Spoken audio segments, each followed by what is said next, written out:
Hello, and thank you for joining me for this week's episode of USDroneCast. My guest this week is Mako Reactra. She is an FPV drone racer who got to represent the United States at the 2020 World Games. We'll talk about what it takes to race drone and how she practices at home. We'll also talk about her international all-women drone team who gets to compete in events around the globe. She'll also share her experience at the World Game and what it was like for her to wear the Team USA jersey. Now, before we get started, don't forget about AZ Drone Fest. It's just around the corner on October 7th. You can register and find out all the information at azdronefest.com. Now, let's get right into this week's episode with my guest, Mako Reactra.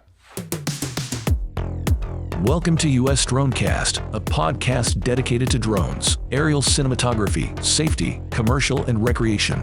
So get ready for engaging discussions, insightful interviews, and expert insights from top-notch professionals in the drone industry. Subscribe now and follow us on social.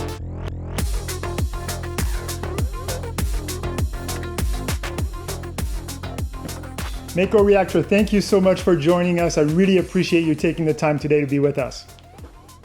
Not a problem. I'm really excited to be here with you. So introduce yourself. What is this name? Where does it come from? My name is Mako Reactra. That's my pilot handle for flying FPV drones. And it actually came from a pretty old video game that came out, I think, in the 90s called Final Fantasy VII. It's still around today. I think they're on the 16th game now. So it's left a lasting impression. Very nice. So obviously you're an FPV racer. Talk to me about how you got into this sports. Yeah, I started flying back in winter of 2017, really small, tiny whoop drones that look like this. And then I live in Maine, so the weather here is pretty tough in the winter. We can't really fly too much outside in the winter. So once the snow melted, I kind of upgraded to the outdoor drones. And I got in with a crew. My husband flies too. We both got in with a crew locally, and they happened to race. We weren't really sure we were going to go right into racing. We kind of wanted to be freestylers and just kind of go wherever we wanted to go and take in the environment. But these guys were racing with gates and everything, so we went right into that, and I just fell in love. I was racing a freestyle drone at the time because, like I said, I really thought I was going to be into that. And since then, I've been flying with multi-GP drone racing.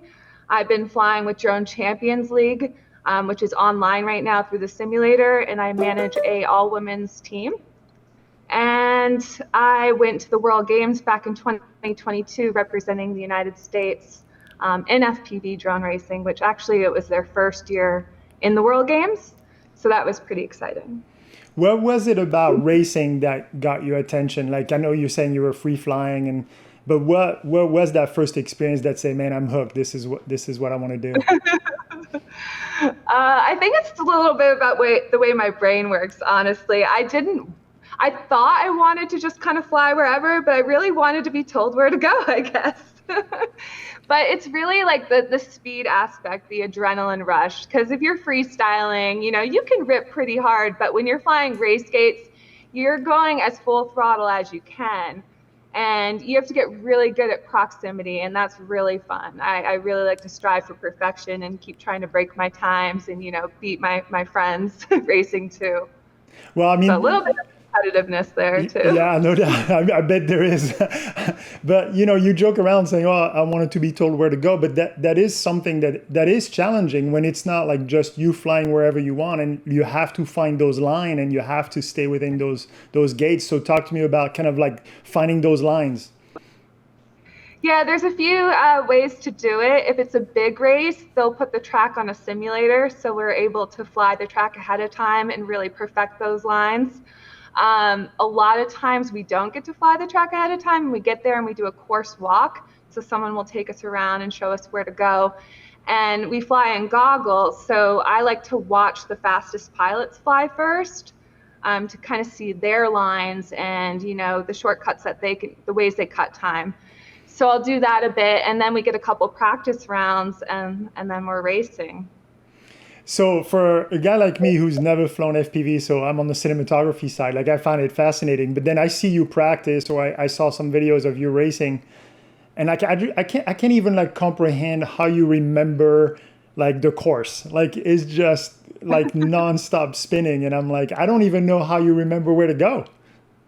I know it feels really good at this point. When I first started flying, my hands were shaking because you don't want to hit a gate, you don't want to hit another drone, you don't want to break your gear because you're constantly breaking your gear in drone racing. You have to rebuild and repair all the time. So it was a little scary at first, but now I feel like I've developed a real flow in flying, and it just feels so good. It's almost like you become one with the drone and you're in that cockpit. You're not in a chair anymore. Your feet aren't planted. You're actually flying. It just kind of takes over all your senses at Uh, that point. that's such a cool description because, yeah, again, for not having put on the goggles, like, but I can totally imagine what that feeling would be like. That's so cool. Yeah. Well, my husband used to ride motorcycles, and I would ride a scooter that was modded out, and we sold our bikes. But he said that flying a drone gave him more of an adrenaline rush than riding his motorcycle. So, and it's much safer. So that Yeah, might give that's you a true. little bit of an idea too. So what is it like? So now I know you mentioned a bunch of the team that you race with, and you manage a women's team, which by the I want to talk about that too. But what is it like? Are you traveling quite a bit, or is it mostly on simulator right now? I traveled a lot last summer for the World Games, and I went to multi-GP champs in Florida. But I've kind of like taken it a little bit easier this summer because we did so much traveling last summer. So I stayed home. Usually we go to Indiana, like I said, Florida. So I'm racing more locally this time around, focusing on some other things, managing the team. The team is online right now. In past years, the team racing has been live in person, but since COVID, it's been virtual. And they are trying to move it back to live racing. So I'm managing that team, and we're doing that online, and we start back up at the end of the month. So we'll have some recording days, and then they'll start airing some races. And, But we recently had a pilot go to Dubai for an exhibition online race to kind of just expose more people to drone racing, because a lot of people don't know what it is. And when you see it in person, you're mesmerized, you're instantly curious. well, talk about the growth of the sport because obviously, like DRL is on TV. I don't know if you're familiar. There's another Major League Drone Racing Yeah. that's here in Arizona and in a few other states. Talk to me about the progression of the sport. Where do you see it going? Yeah, I think it's really picked up quite a bit. There was a lull with COVID, and I think it's kind of like picking up more because DRL went virtual. Before COVID, they had people in stadiums watching them. So they got back to that. They had a final in Miami last year, or not too long ago. And of course, multi-GP is going strong. We had a few extra 100 people, I think, compete in the global qualifier this year compared to last year. Drone Champions League, like I said, is trying to get back to in-person racing. So I think it's definitely becoming more and more popular. I have local people all the time trying to get into the hobby. I think it's becoming more popular in schools, so we'll see it grow as that becomes more of a thing too. And I think the cinematic side, your side of it, I think some of those pilots are getting interested in the FPV. DJI has the FPV drone now. And a lot of the pilots who do FPV have transitioned to the cinematic side, and they're flying in big movies with their FPV drones. So it's really cool to kind of see the different drone aspects come together like that. And I think it will only grow the hobby more. Yeah, and I think you're right. Like, it used to be like FPV racing and FPV cinematography was almost like two different worlds, and it looks like they're merging because at the end of the day, I think the main skill here is the piloting, which in normal aerial cinematography and what I do, the piloting is the easy part, the cinematography is the hardest part. But in FPV, I think it's reverse. It's still about the pilot skill set. Right. Well, so talk to me about your hours, your training. How much time do you put into your skills? Well, I'm a teacher, so that works out really well for me because I have the summer off, so I'm able to practice weekly. I set up tracks at my house a lot in the backyard. I'm always switching them out to new tracks. I'll set up ones at local fields, but I race a lot in Massachusetts and New Hampshire. Those are probably the two places I race the most. We have a big crew here in the Northeast, but I hear a lot about the Arizona drone racing, especially their night racing with all the LED gates. I'd love to get out there and see that. And I've heard about Major League Drone Racing. I think they're out west mostly now, but I'm hoping they come to the east because I would love to participate in that too. But just training through the summer. We have unfortunately had a bunch of races canceled this summer. Our weather's been just like constant rain. So I have the one this weekend I'm hoping to get to. And then our season goes until probably November. And then once November hits, these little guys again. So I'll show you the difference. This is like my 5-inch racing drone because like the propellers are 5 inches. And then this is the indoor drone. So we'll go back to these in November. This is just kind of past the time. Do you still, even with the mini, is that the mini whoop? Is that what you call those, the little one? These are called tiny whoops. Tiny whoops. That's what people call them, yeah. Do you still get some of that same feel as far as the practice on the stick? I mean, I'm sure the adrenaline is different, but as far as the stick muscle memory, do you still get that with that? I think it's good to an extent, but honestly, I don't think it benefits me very much because there are different flying modes, as you probably know. There's acro, where you can flip and roll, which is what I fly with these big guys outdoors. But the little tiny whoops, I haven't transitioned to that mode yet, so I'm flying stability or angle mode, so it's kind of leveling itself out and correcting itself. I still have full manual control over it, but so I think it hinders me a little bit because I can't flip and I can't roll, so it's kind of limiting me. And then I go back to these and I've got full reign. Yeah, especially when we see you. Helps a lot. Sorry. Yeah, well, especially when we see you practice in your backyard and all you do is flip and roll. I bet it would be a little tricky. When you practice in your backyard, same thing? Do you set yourself a course and you say, I have to go through this particular order, or do you just kind of fly through the obstacles? Sometimes I'll just fly through the obstacles. Sometimes I'll pick a few obstacles and practice certain things. Like there's something called a corkscrew where you go through 3 gates spiraling. Maybe I'll practice that. Or I have a dive gate and I'll just do dive after dive after dive. So sometimes just practicing certain elements. But I'll usually have a course where I say I have to go a certain way. And I'm also curious about the simulator. Do you get those sensations too on the simulator? Is it like, because I watch it, I'm like, man, it's so realistic. But from your perspective, do you still get the same feel? Yeah, I think it is pretty good. There is definitely a difference. It feels like a little bit more floaty. And on the simulator, I'm flying a 7-inch quad because Drone Champions League is larger drones a little bit. And I'm flying a 5-inch drone. So they're heavier and they're a little bit slower, honestly, but I can fly faster in a simulator because the worry of crashing and,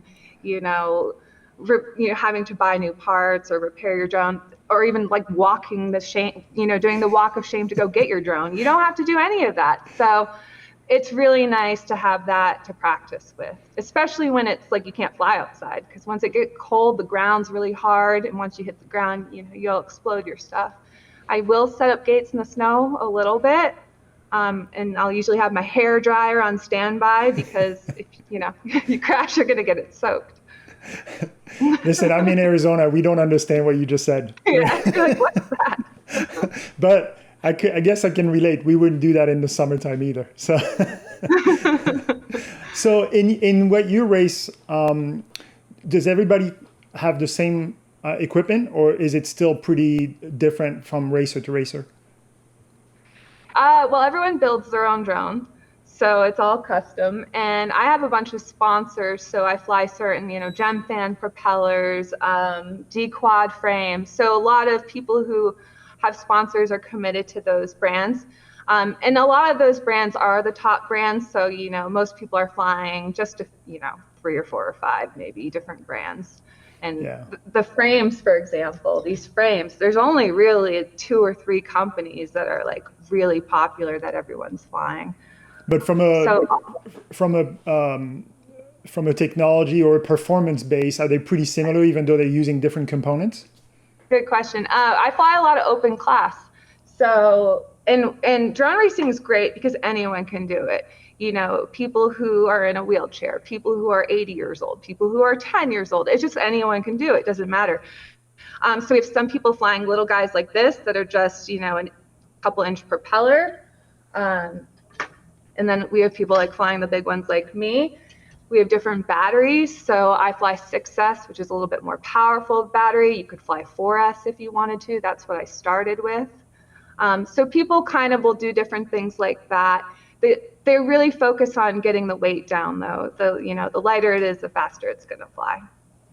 So you mentioned that you're a teacher. We have some footage of you flying in your classroom. Talk to me about the kids and kind of like their approach to seeing drones. Like that's the generation that just grew up with it, right? So what is that going to look like later on?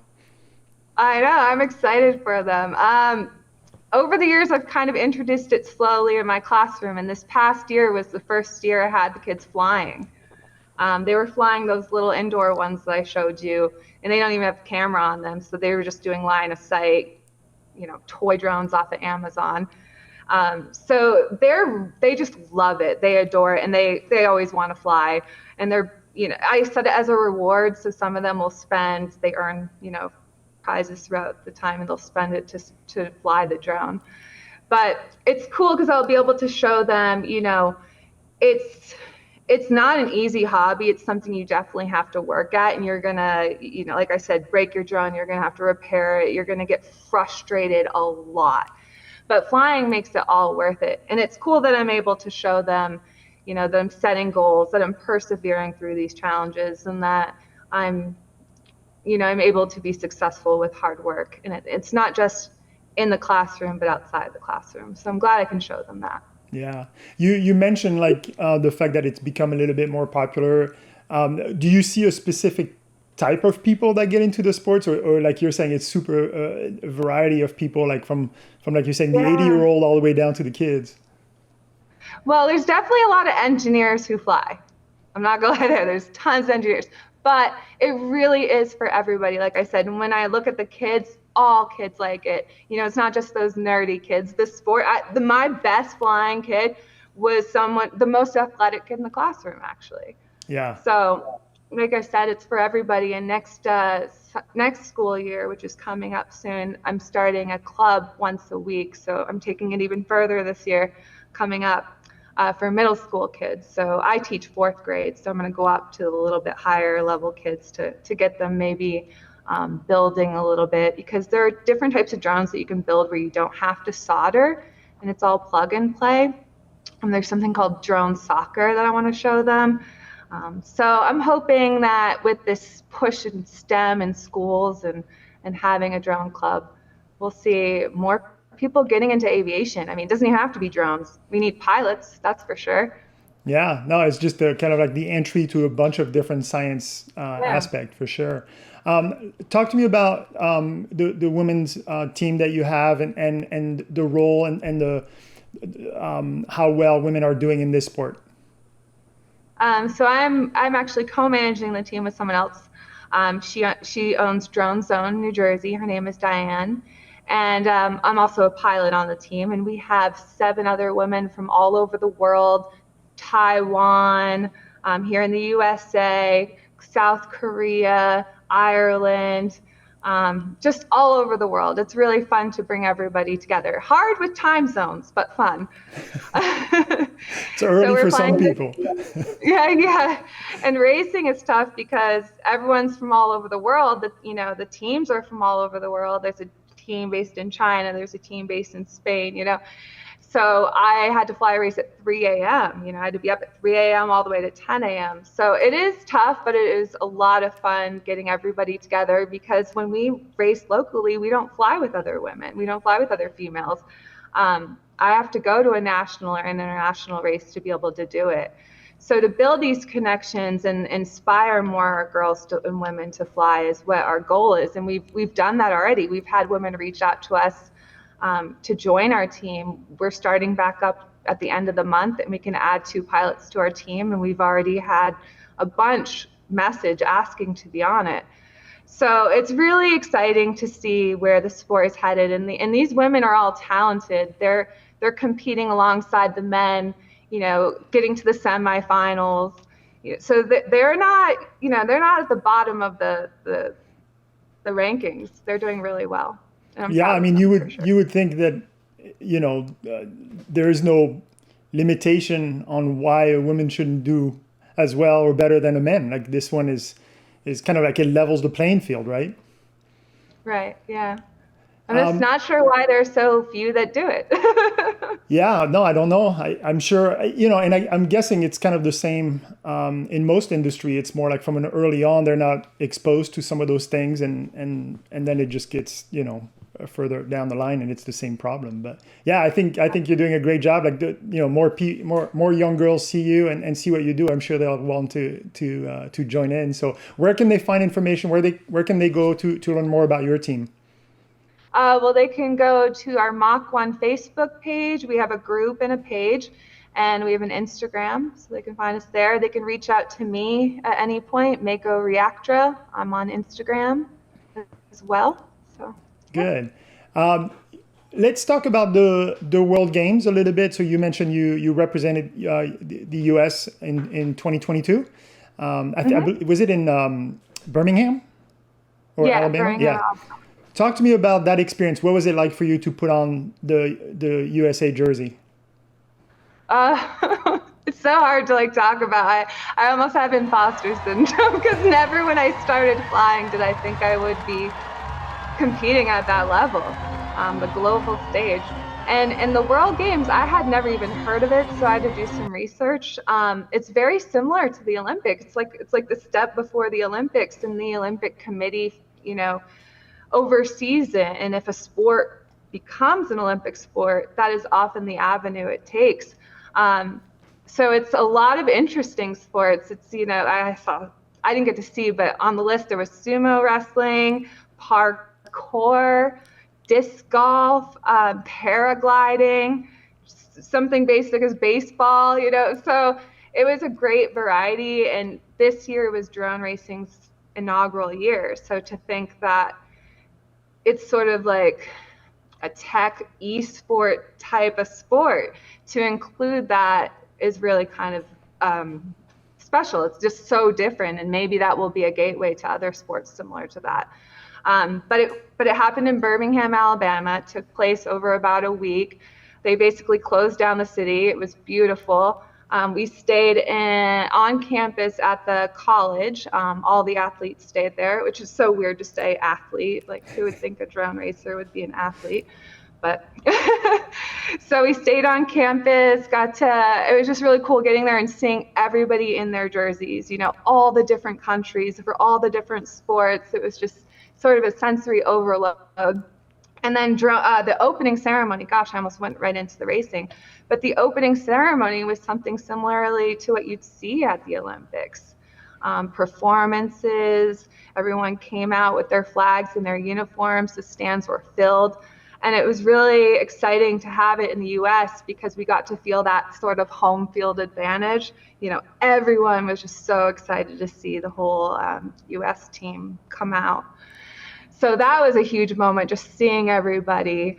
It was so overwhelming. And then we sat down and got to see the performances and the fireworks. And then finally we got down to business.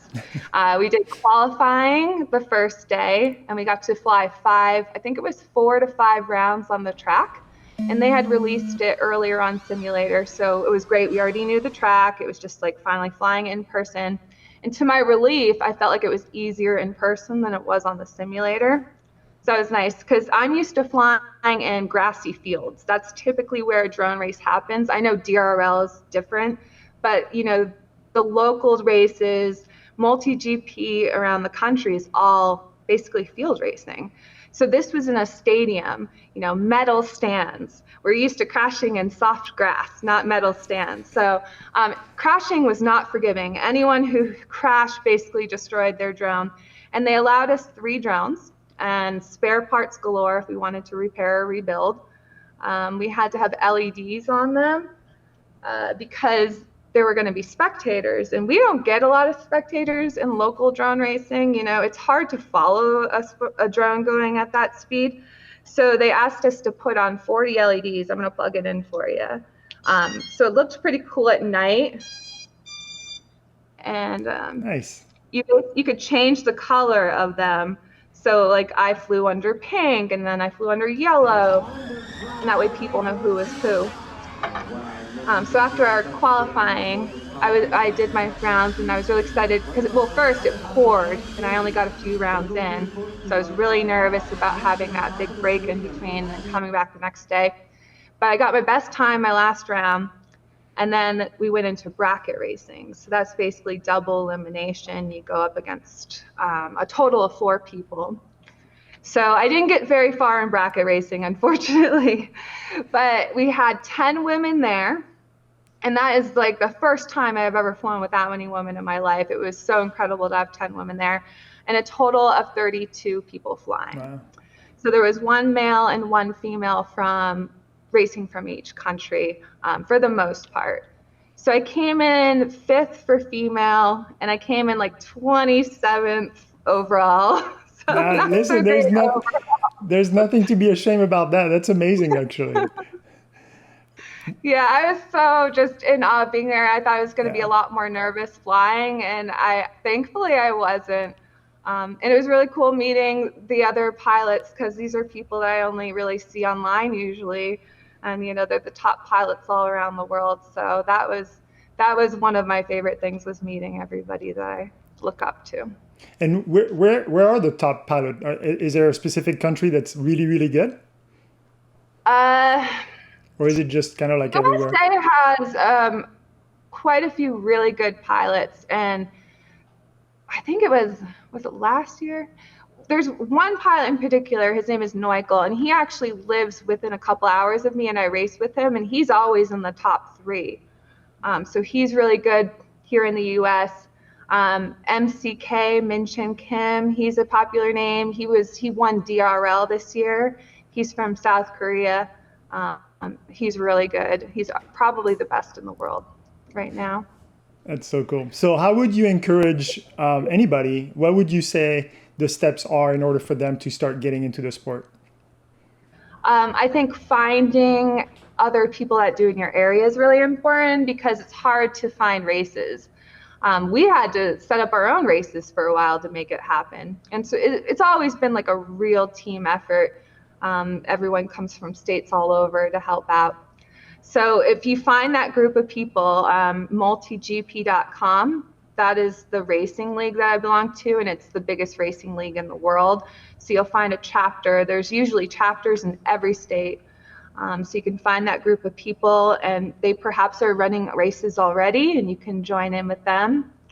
A lot of them fly freestyle too, so if you're not into racing, you can do that sort of thing. And really, we're so open to beginners. Like, you can come and you don't even have to fly the track the way it's designed. We want you to just come and have fun. So no matter how much experience you have, you're welcome.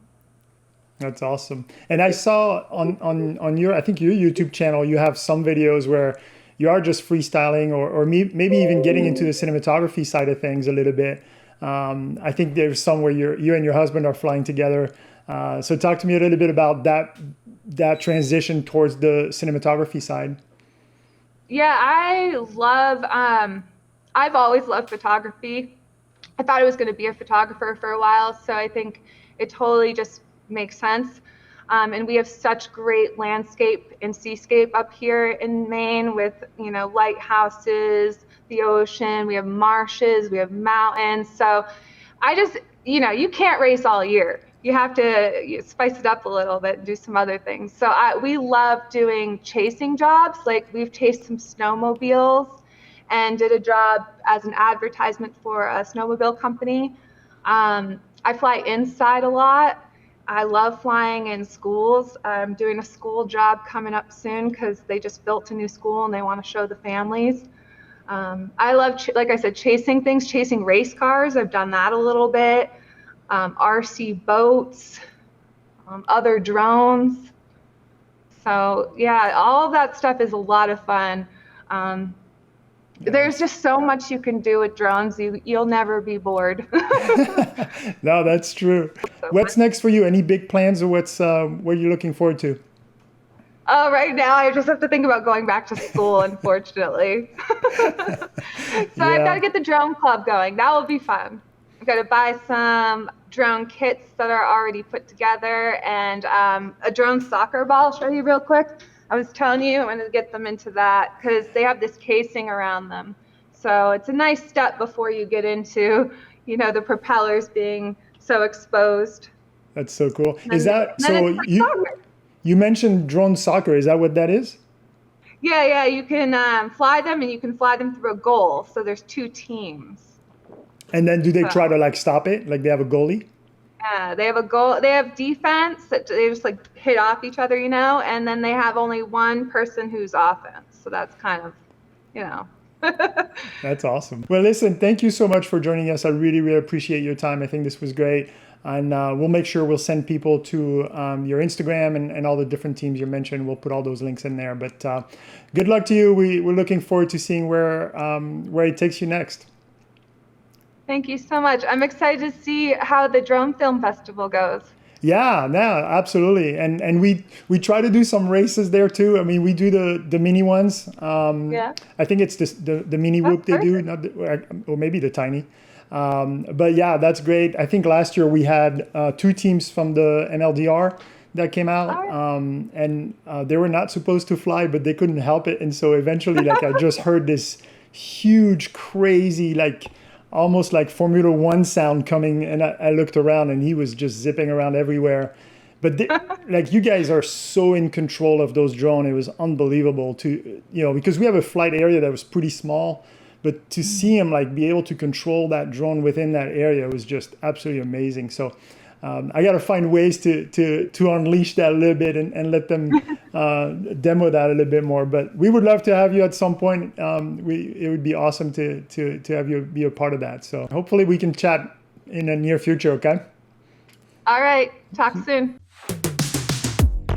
Thank you for listening to USDroneCast. For more information about upcoming episodes and to learn more about our upcoming Drone Film Festival, subscribe now and follow us on social or visit us online at USDroneCast.com.